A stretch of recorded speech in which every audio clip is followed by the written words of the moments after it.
un grand lecteur, un enfant lecteur qui avalait des livres et qui a eu très vite l'envie de rivaliser.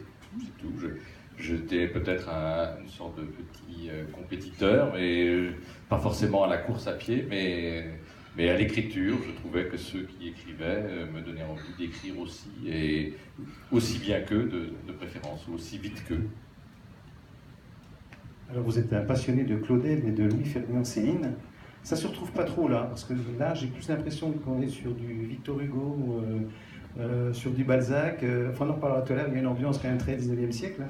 Enfin c'est mon sentiment, on en parlera, savoir si c'est ce que vous partagez. Je vais simplement citer, Viviane dit, François Valéjos sait de mieux en mieux d'où il vient et cherche de moins en moins à savoir où il va. C'est effrayant, hein? Ouais. C'est François qui a écrit ça. Oui, c'est moi qui ai écrit ça à la 3e personne.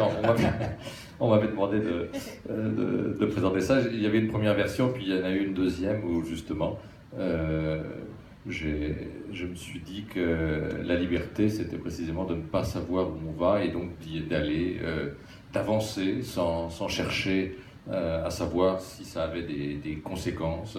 Et donc, pour moi, c'est d'abord une profession de foi, de liberté, tout simplement, et d'avancer. Voilà, donc on va rentrer dans le vif du sujet. Votre personnage, Elian, est un personnage que vous prenez tout petit pour le mener dans une ascension avec, j'allais dire, quelques casse-gueules quand même, parce que le pauvre, il vit les choses, voilà. C'est un enfant qui, en fait, au départ, est un affamé du non-appétit, c'est-à-dire qu'il n'aime pas manger. Oui, c'est quelqu'un qui refuse tout simplement la nourriture qu'on lui donne. Qui n'est pas terrible, d'ailleurs. Qui n'est pas terrible.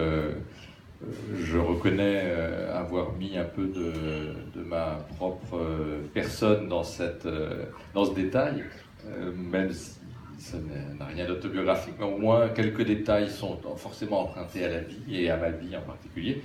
Donc cette façon de refuser la nourriture a été la mienne pendant très longtemps, jusqu'à ce que quelques événements déclenchent l'appétit, justement l'inverse, et j'ai continué à ce moment-là jusque dans la tarte aux fraises. La tarte aux fraises qui est Madeleine de Proust. Qui est, oui, une sorte de Madeleine de Proust, comme ça a été dit quelque part, c'est vrai.